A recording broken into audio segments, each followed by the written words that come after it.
गोविंद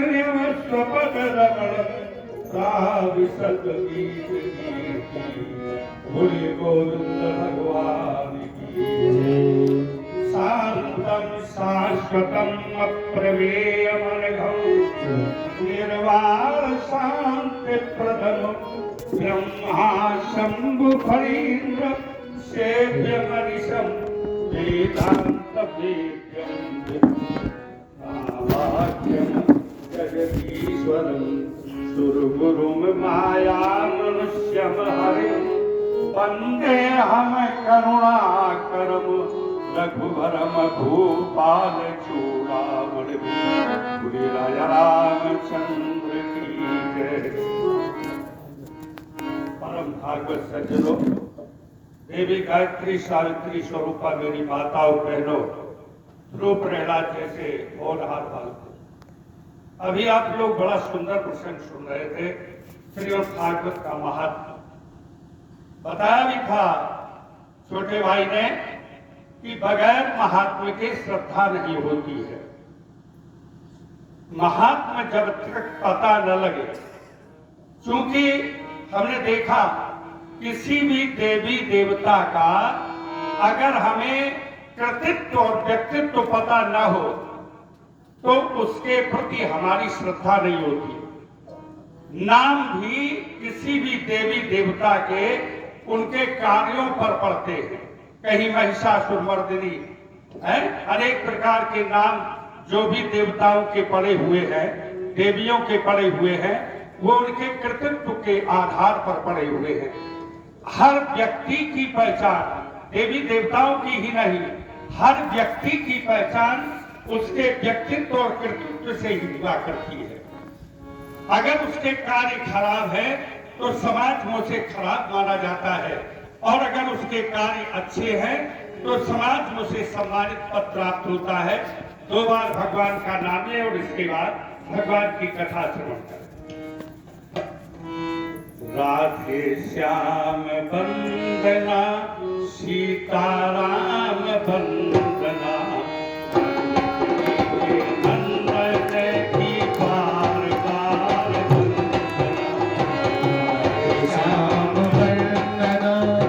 सीताराम वंदना अंजनी के वंदना की बार बार वंदना। श्याम वंदना सीताराम वंदना, श्याम वंदना सीताराम वंदना अंजनी के नंदन की बार बार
भागवत की कथा का महात्म्य चल रहा था।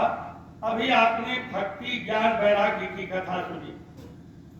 एक बात बड़ी विचार करने की है, गोस्वामी बाबा और हमारे जितने ऋषि महर्षि हैं, उन्होंने भक्ति को ज्ञान से अलग नहीं माना, कहीं भी अलग नहीं माना।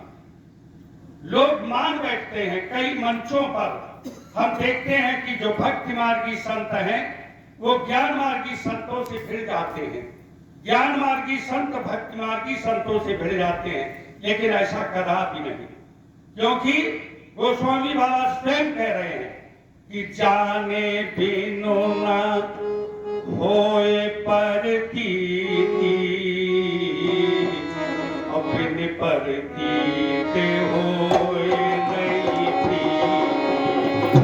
जाने बिन न होई प्रतीति बिन प्रतीत होए नहीं प्रीति। बिना की भक्ति दहाई और जल की चिकनाई।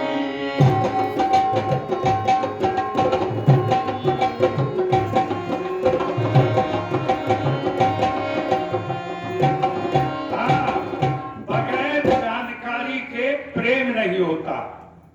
अगर किसी व्यक्ति के प्रति हमारी जानकारी अगर अच्छी नहीं है तो हमारा प्रेम उससे नहीं होगा, और जब प्रेम हो जाता है जाने बिन न होए प्रतीति, माने बिना जाने विश्वास नहीं, और विश्वास के बिना प्रेम नहीं, और प्रेम के बिना भक्ति नहीं।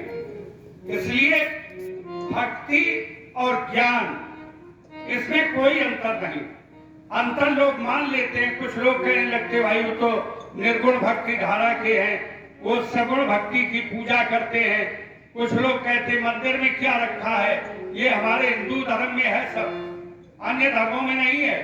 यही से हम लोग अपनी कमजोरी प्रकट करने लगते हैं। ऐसा नहीं होना चाहिए। मंदिरों में जो वही भगवान है, जो एक निर्गुण जो संत है उसके हृदय में बैठा हुआ भगवान है।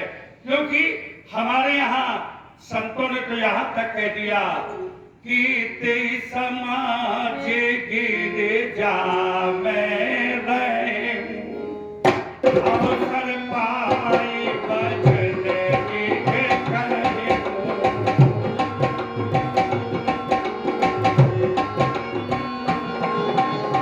ते समाज गिर जा मैं रहूं, अवसर पाए बचन के कहूं।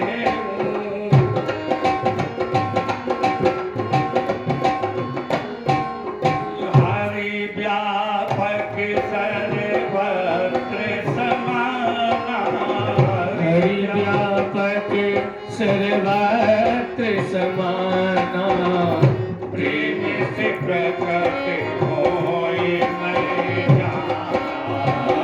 प्रेम से प्रकट होई मैं जाना, प्रेम से प्रकट होई मैं जाना। भगवान हर जगह समान रूप से विद्यमान है। कई लोग तो कहते, कल भी हमने बताया था, बोले महाराज जब तक हम 5 दोहा रामायण के नहीं पढ़ लेते हैं तब तक हम पानी नहीं पीते। लेकिन आपने एक भी बात रामायण की मानी? पढ़ते तो हैं 5 दोहा, लेकिन मानी एक भी बात नहीं। ये रामायण की चौपाई है। हरि व्यापक सर्वत्र समाना और प्रेम ते प्रकट होए मैं जाना।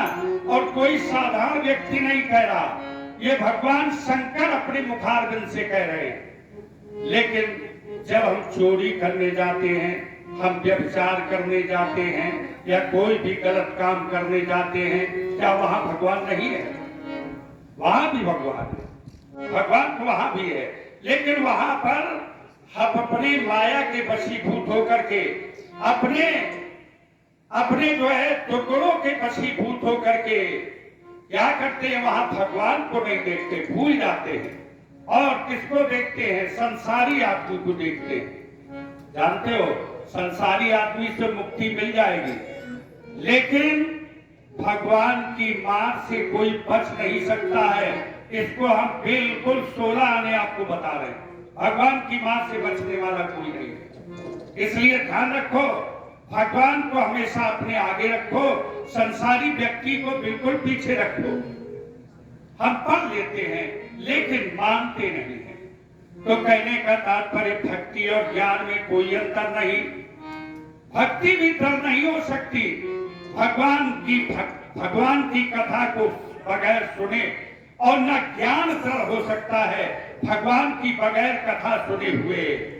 आज आगे बताते श्रीमद् भागवत के महात्म देव में एक आत्मदेव नाम के ब्राह्मण थे। आत्मदेव, जरा विचार करते जाना, ये कथाएं नहीं है, ये आप ही लोग हैं। जितनी भी कथा आप सुनेंगे इसमें ये याद करने की चीज नहीं है। कुछ लोग तो आते हैं हमारे पास, महाराज सुदामा के पिता का नाम क्या था, ये बातें नहीं पूछनी है। आत्मदेव माने आपके अंदर जो आत्मा विद्यमान है, आप परमात्मा के अंश हैं, तो आत्मदेव आप स्वयं है। ऐसा आत्मदेव नाम का ब्राह्मण आज बुढ़ापा आ गया, लेकिन उसके कोई संतान नहीं है। संसार में संतान का ना होना सबसे बड़ा दुख है। परेशान है बेचारा, रात दिन परेशान रहता है कि मेरे कोई संतान नहीं, कोई संतान नहीं। ये सोच करके एक दिन हिमालय पर्वत की तरफ जाता है और वहां पर जाकर के अंगिरा ऋषि उसे मिल जाते हैं। अंगिरा ऋषि के चरणों में गिर करके प्रणाम करके अपना निवेदन करने लगता है।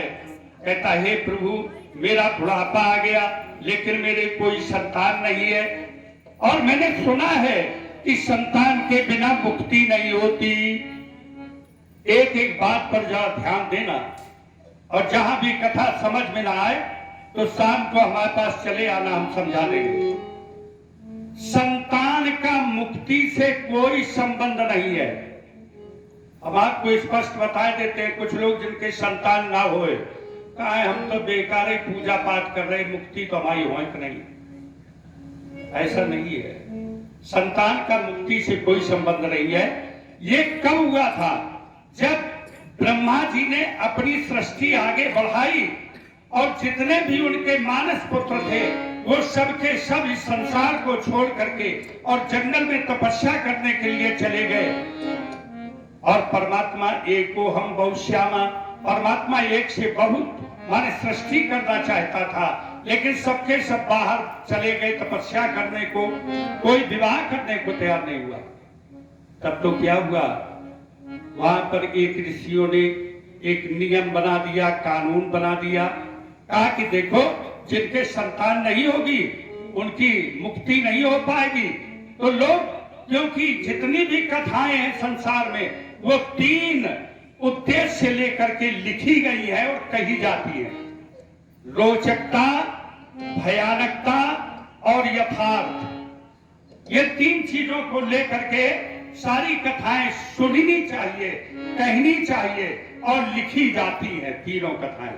जैसे आपने देखा होगा रामचरितमानस में क्या लिखा कि जासु नाम सुमेरत एक बारा, जासु नाम सुमेरत एक बारा, जासु नाम सुमेरत एक बारा, जासु नाम सुमेरत एक बारा, उतरहि तरे भव सिंधु पारा, उतरहि तरे भव सिंधु पारा, उतरहि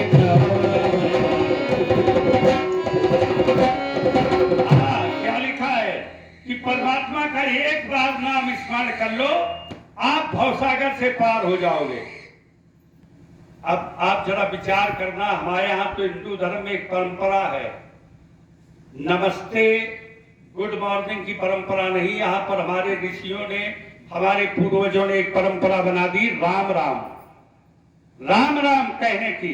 अगर किसी को अभिवादन भी करना है तो राम राम, गोपाल जी की, राधे राधे, इस प्रकार के शब्दों से हम लोग अभिवादन करते हैं। तो दिन में सैकड़ों बार भगवान का नाम ले लेते हैं। लेकिन जरा विचार करना, अगर एक ही बार में मनुष्य पार हो जाए तो फिर कोई यहाँ रहता ही नहीं। दिन भर में सैकड़ों हजारों बार भगवान का नाम स्मरण करते हैं लोग। जरा विचार करो, थोड़ा गहराई में जाना पड़ेगा। यहाँ रोचकता है, कथा में रोचकता है, और भयानकता कहां पर है जरा विचार करना। आपने देखा होगा तो टीवी घरों में है, सीरियल आते हैं, उसमें जो राक्षसों का रूप बनाया गया है, काले कपड़े, बाल छिटके हुए, दांत बड़े बड़े, और उनके इस प्रकार का रूप बड़ा भयानक रूप बनाया जाता है। लेकिन जरा विचार करना, ऐसे राक्षस कभी आपको मिले हैं? कहीं नहीं मिले। गोस्वामी बाबा तो दूसरी बात कह रहे हैं, जरा विचार करना।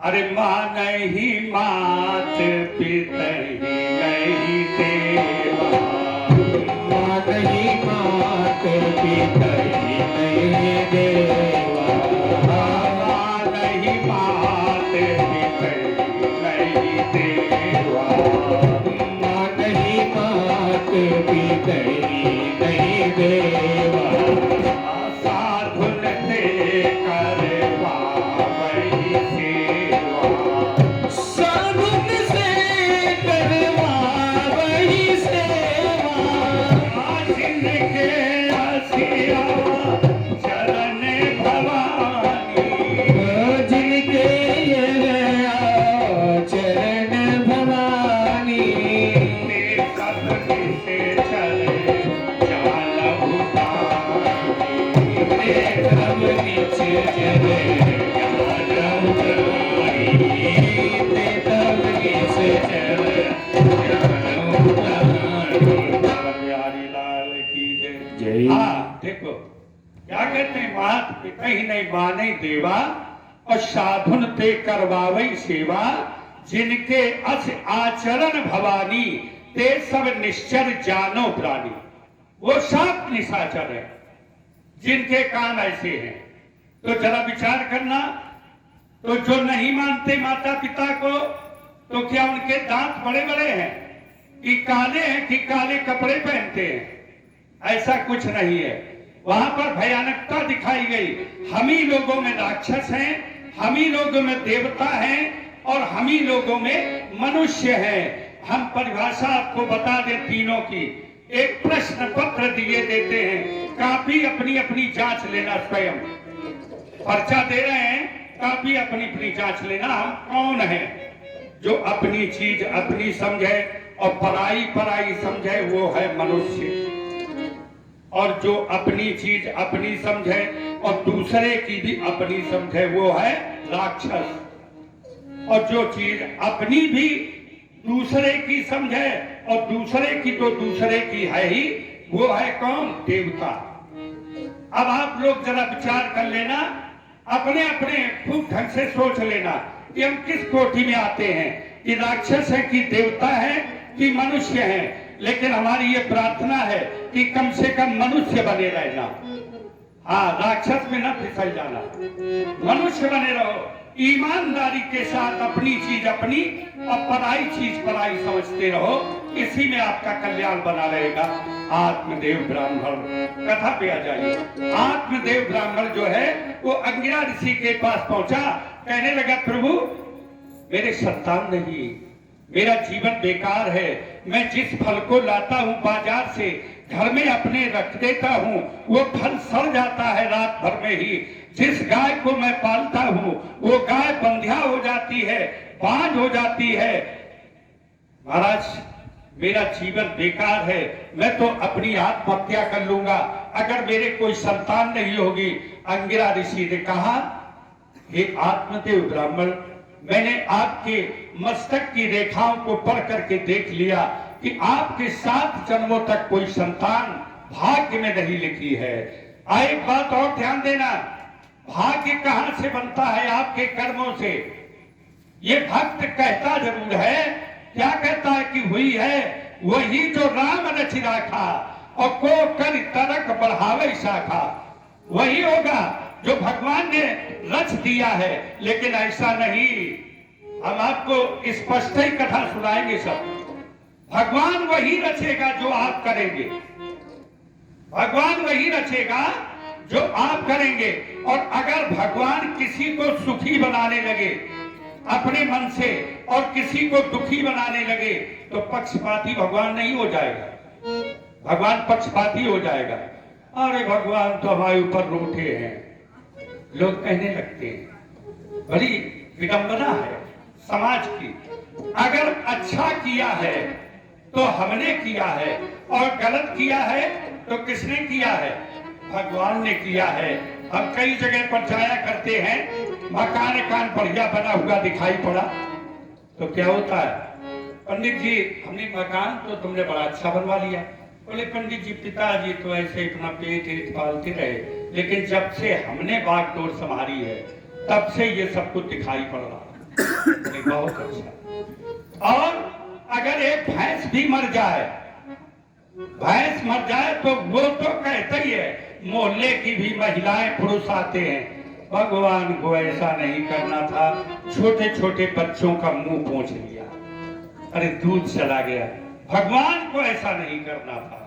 विचार करो जरा, भगवान क्या गलती करने वाले, अच्छा करने वाले नहीं। मकान आपने बनवाया और भैंस मारी किसने? भगवान ने। इन बातों को भूल जाओ। जो कुछ तुमने किया है वही भाग्य बनता है। आत्मदेव पूर्व जन्म में अच्छा करके नहीं आए थे, इसलिए उन्हें संतति का मुख देखने को नहीं मिल रहा। लेकिन अंगिरा ऋषि ने कहा, क्या कहा? कहा कि अगर हे आत्मदेव ब्राह्मण, अगर तुम संतान चाहते ही हो तो संतान तो मैं तुम्हें दूंगा, लेकिन वो संतान तुम्हें दुख देने वाली होगी। क्यों दुख देने वाली होगी? क्योंकि जो तुम्हारे कर्म से ज्यादा जो कुछ भी मिलता है वो तुम्हारे लिए कष्टकारी होता है। जैसे कोई रिश्वत लेता है, अरे भाई तनख्वाह सरकार दे रही है तुम्हें काम करने के, तो रिश्वत किस बात की? जो भी आप अलग से लेंगे, अपनी मेहनत के अलावा कमाएंगे, वो आपके लिए दुखदाई होगा, क्योंकि आपने उसके लिए कर्म नहीं किया, उसका प्रतिफल ले रहे हो। तो कहने का मतलब जो है, तुम्हारे भाग्य में नहीं, तुम्हारे कर्म में नहीं, लेकिन मैं तुम्हें संतान दूंगा, ये फल देता हूं, और ये फल ले जा करके अपनी पत्नी को खिला देना। तुम्हारी पत्नी गर्भवती हो जाएगी और 10वें महीने में उसके गर्भ से एक सुंदर पुत्र पैदा होगा। आगे ठीक महाराज, बड़ा प्रसन्न हुआ, बड़ा प्रसन्न हुआ। फल लेकर के घर में आया, अपनी पत्नी को बताया। जरा विचार करना, एक और हम उदाहरण आपको बता दें। जो पुरुष सीधे होते हैं, समाज में हम ज्यादातर बता रहे हैं, उनको धर्म पत्नियां थोड़ी गड़बड़ मिलती है। ये हम बिल्कुल क्लियर बता रहे हैं, देख लेना। कहीं पुरुष सीधे होंगे तो उनकी पत्नियां थोड़ी कटु होंगी, और जहां पर पत्नियां सीधी होंगी तो उनके पतिदेव फिर भगवान ही मालिक है। ये थोड़ा उल्टा है, जाने क्यों ऐसा? हाँ ऐसा है। तो आत्मदेव ब्राह्मण तो बड़े अच्छे थे, लेकिन उनकी पत्नी का नाम था धुंधुली। नाम ही से समझ लो, जैसे हमने बताया था भी आत्मदेव का नाम अपने ऊपर, और धुंधुली मानी जो कलह प्रिया, कलह रात दिन करने वाली, अज्ञान तो अंधकार पैदा करने वाली, उसी का नाम धुंधुली। नहीं कहते आज धुंधली छाई है। धुंधली छाई का मतलब अंधेरा छाया हुआ, ये नाम धुंधली। धुंधली ने सोचा, और उसकी एक सहेली भी आ गई, बहन आ गई, कहने लगी, हे बहन तुम्हें समझ में नहीं आता, तुम्हारे तो अब तक गर्भ में कोई पुत्र आया नहीं है, कोई संतान नहीं आई है। जानते हो जब संतान आती है पेट में बड़े कष्ट होते हैं। जब ये फल खा लोगी तुम गर्भवती हो जाओगी, तुम्हें बड़े कष्ट होंगे, चलने फिरने में कष्ट होगा, भोजन भी बढ़िया नहीं कर पाओगी, अनेक प्रकार की बीमारियां लगेंगी, खून की भी कमी होगी। इसलिए ये फल तुम न खाओ, और ये ऋषि की परीक्षा देने के लिए इस फल को तुम गाय को खिला दो अपनी को। ऋषि की परीक्षा लेने के लिए, महात्मा की परीक्षा। महात्मा की कभी परीक्षा लेना भी नहीं। कुछ लोग महात्माओं की परीक्षा लेने लगते, नहीं लेना चाहिए। महापुरुष की कभी परीक्षा